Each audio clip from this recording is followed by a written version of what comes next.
Okay, I just got one more piece of evidence to throw out there to challenge the notion that the King James translation is perfect, infallible, and perfectly inspired, just as much as the New Testament writers were when they penned the 27 books of the New Testament into Greek. In the library, you can find a reference book. It's printed in 1968 by the British and Foreign Bible Society and the American Bible Society.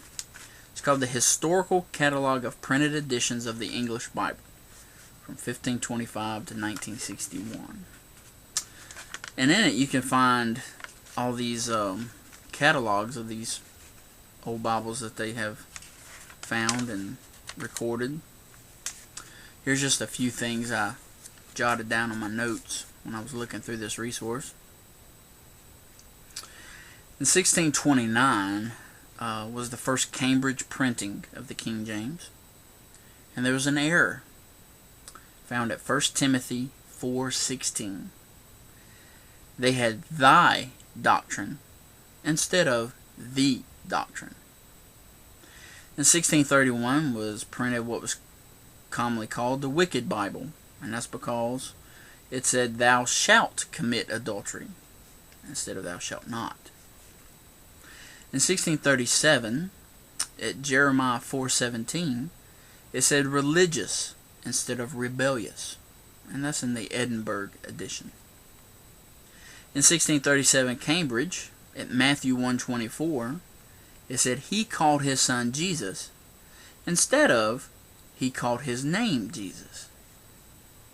In Matthew 12:42 it says shall up instead of shall rise up. In the 1638 Cambridge at Matthew 12:23 it said is not this the son of David instead of saying is this the son of David. At 1 John 5:12 it had hath not the Son of God. If you notice it added of God there. Before this printing it would have hath not the Son. It wouldn't have left off the of God. And just by the way, the 1638 Cambridge, it was a revision and it became the standard until 1762 with Dr. Paris's Cambridge. Just kind of a note. The revision was to correct printing errors, copy errors, and to try to have a standard King James text. But these are some of the examples of the changes. And some of them are not merely just spelling changes.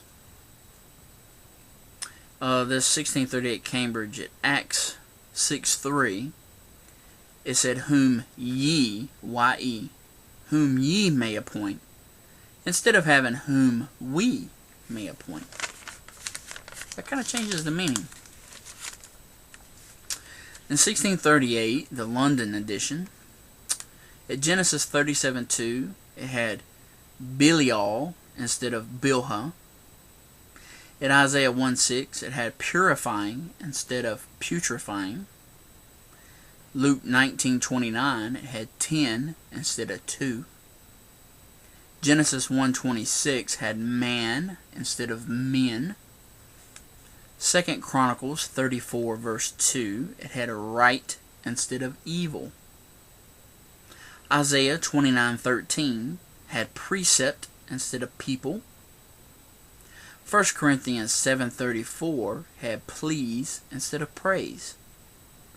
Numbers 25:18 had wives instead of wiles, W-I-L-E-S. 2 Samuel 23:20 said lions like men instead of lion-like men. Ezekiel 5:11 had piety instead of pity. Luke 7:47 had forgotten instead of forgiven. Some of those differences are quite significant to the meaning. And then just kind of a note, 1640, there was a Geneva Bible that was cataloged. It was the first English Bible to deliberately omit the Apocrypha from the list of books. It did have an exception to that, though, and that was for the Prayer of Manassas. It was listed in the table of contents. In 1643, they had their catalog of the first Soldier's Pocket Bible. It used the Geneva translation. In 1653, there was a paraphrase that came out that used side by side with the King James. In 1675 was the first Oxford printing.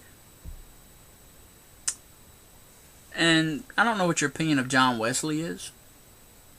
In 1755, he came out with a revised New Testament, where he had the Greek and then it's like he had the Greek, and then he had modifications to the Authorized Version. 1808 came the Thompson's Bible. It translated the Septuagint into English.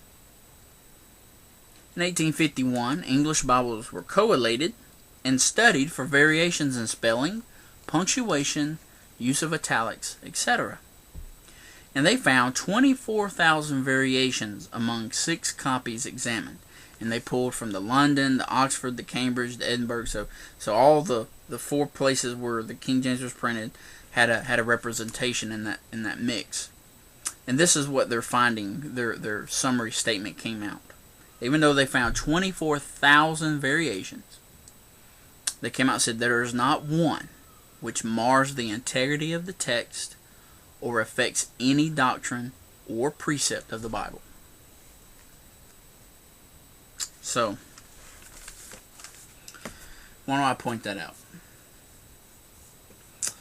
If the King James translation was inspired to be a perfect, infallible translation,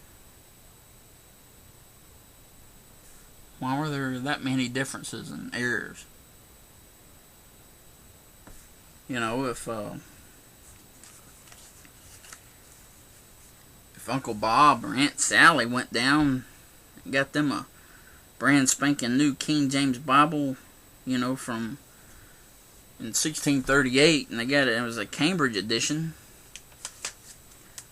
well, it wouldn't have read the same as Cousin Harley's translation that he got, you know, in 1620. It would have had some of those differences I called out.